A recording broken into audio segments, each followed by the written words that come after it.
Hello, everyone. I am Jennifer Muncie, and I chose to discuss the second Sustainable Development Goal.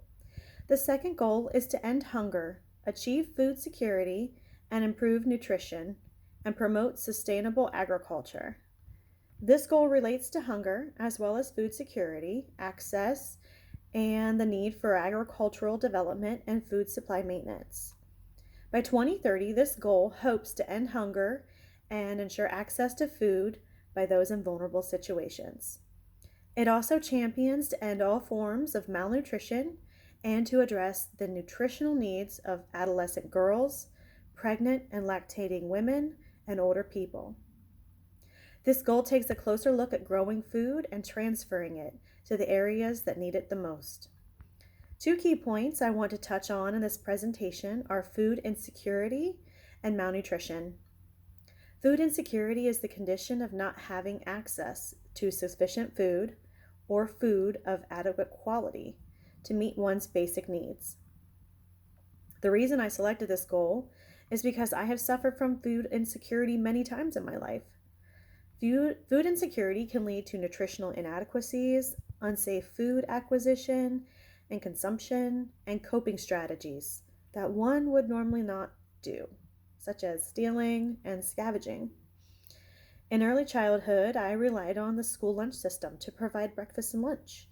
My single mom would provide a one-pot meal for dinner with whatever ingredients she could find in the cabinet to throw together.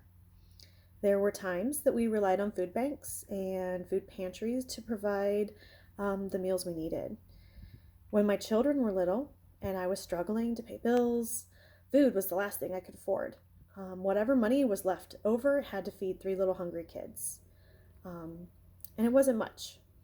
High-priced items like meat and conveniently made up packaged meals were out of the question.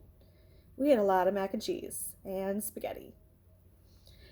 I bring this story up to illustrate how food insecurity can lead to malnutrition and a willingness to accept foods that have a lower cost but are not as healthy and do not provide the proper nutrition for growth. As a nurse, it will be our job to assess our patient's nutritional status, understanding that nutrition and health are related. It's also our job to look for the unseen barriers that prevent our patients from obtaining healthy food and refer them to the resources they need. This poster presentation takes you through development goal number 2 and further explains it with a video. It provides a visual map to highlight the areas of the world where hunger is most prevalent and facts about malnutrition. The poster defines the goal, the global nurse's role, and the barriers to ending world hunger by 2030. It provides an additional video that further demonstrates how food scarcity affects the most vulnerable. Finally, I have provided information on a charitable nonprofit organization who is providing aid to those in need.